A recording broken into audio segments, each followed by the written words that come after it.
वकील नहीं आने वाले, क्योंकि वो दोनों शॉन के साथ वीडियो गेम्स खेलने में मस्त होंगे। इसलिए टिमी टीवी देखकर अपना टाइम पास करने लगता है। टिमी के पास एक डॉगी भी है जो कि इस वक्त सो रहा है, वरना वो टिमी के साथ खेलता रहता है। टिमी गुल्ली गुल्ली की वीडियोस देख ही रहा था कि तभी गुल्ली ने टिमी को फोन किया और कहने लगा, टिमी हम रास्ते में हैं। शॉन घर पे नहीं था इसलिए देर हो गई। लेकिन टिमी को लगा कि गुल्ली उसके साथ मजाक कर रहा है, इसलिए टिमी ने कहा, मुझे पता है तुम लोग नहीं आ रहे हो, मुझसे झूठ मत बोलो गुल्ली।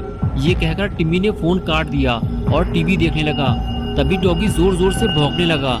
टिमी बोला, चुप हो जाओ डॉगी, तुम कहाँ से उठ गए, मुझे सुकून से बैठकर टीवी देखने दो, मेरा दिमाग पहले ही काफी खराब है। टिमी के मना करने के बाद भी जब डॉगी चुप नहीं हुआ तो टिमी को उठकर डॉगी के पास जाना पड़ा।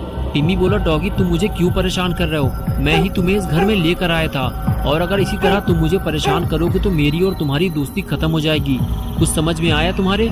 डॉगी को समझाने के बाद टिमी वहाँ से जाने लगा और डॉगी चुपचाप बैठ गया।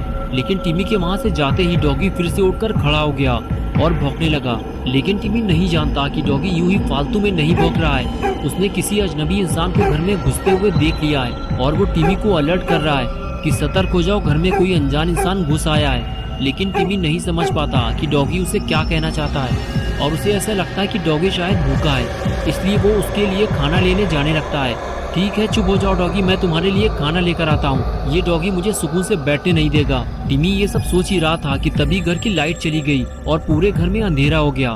टिमी समझ नहीं पाता कि ये अचानक से क्या हो गया। इस वक्त तो लाइट नहीं जाती, और अगर किसी वक्त लाइट चली भी जाती है तो इन्वर्टर चालू हो जाता है, लेकिन इस टाइम इन्वर्टर चालू क्यों नहीं हुआ, कहीं डॉगी ने तो कोई काम नहीं बनाया।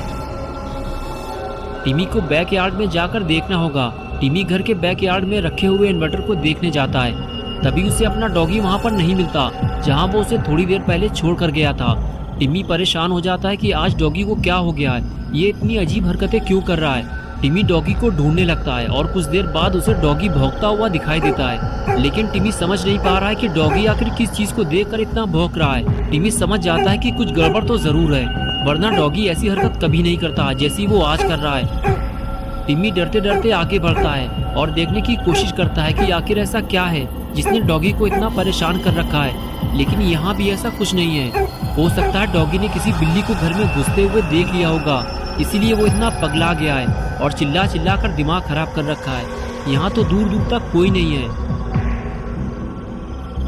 कुछ देर तक टिमी घर के चारों तरफ देखता रहा और फिर उसे यकीन हो गया कि यहाँ कोई नहीं है। इससे पहले भी कई बार बिल्लियाँ घर में आ चुकी हैं और डॉगी उन्हें देखते ही दौड़ा चुका है, और लगता है आज भी ऐसा ही हुआ होगा, क्योंकि डॉगी का भौंकना भी अब बंद हो चुका है। अब टिमी अंदर जाने के बाद घर की लाइट चालू करेगा और डॉगी को खाना देगा और फिर सुकून से बैठकर टीवी देखेगा। टिमी ने देखा कि उसका डॉगी भी अब वहां से जा चुका है और अब चारों तरफ सन्नाटा हो चुका है। टिमी नहीं जानता कि अब वो अपने डॉगी की आवाज़ फिर कभी नहीं सुन पाएगा, क्योंकि डॉगी अब मर चुका है। टिमी ने जैसे ही डॉगी को देखा उसकी हालत खराब होने लगी। टिमी समझ गया है कि घर में कोई है जो उसकी जान लेना चाहता है और उसी ने डॉगी को मारा है, क्योंकि डॉगी के रहते हुए वो टिमी पे हमला नहीं कर पाता।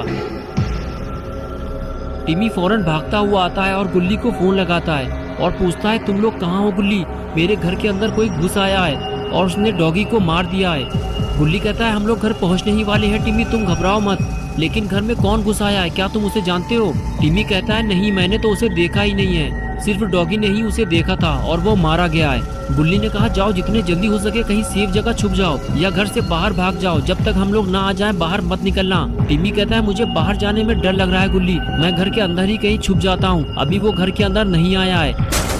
टिमी का इतना कहना ही था कि वो शैतान घर के अंदर घुस आया, जिसे टिमी पहली बार देखने वाला है, और इसको देखने के बाद टिमी शायद अब और किसी को नहीं देख पाएगा।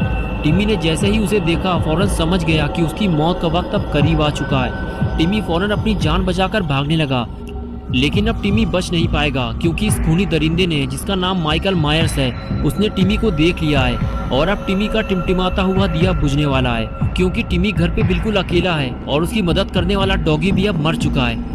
डॉगी के जिंदा रहते हुए टिमी पे हमला करना माइकल के लिए आसान नहीं था, इसीलिए उसने पहले डॉगी को मारा और अब टिमी का टमाटर कटने वाला है। टिमी डर के मारे बैकयार्ड में छुपा हुआ है, उसे ऊपर वाले फ्लोर पे जाना है, लेकिन अंदर माइकल घुसा हुआ है, इसलिए वो अंदर नहीं जा सकता। लेकिन जैसे ही माइकल बाहर आता है टिमी फौरन छुपता हुआ अंदर की तरफ भागता है। लेकिन कोई फायदा नहीं हुआ, क्योंकि एक बार फिर माइकल ने टिमी को भागते हुए देख लिया है। टिमी जल्दी जल्दी सीढ़ियां चढ़ते हुए सीधे अपने मॉम डैड के रूम में भागता है और माइकल उसे देखता रहता है कि वो कहाँ जा रहा है, और फिर वो भी सीढ़ियां चढ़ते हुए ऊपर जाने लगता है। टिमी अब माइकल के ट्रैप में फंस चुका है। अगर टिमी घर से बाहर भागता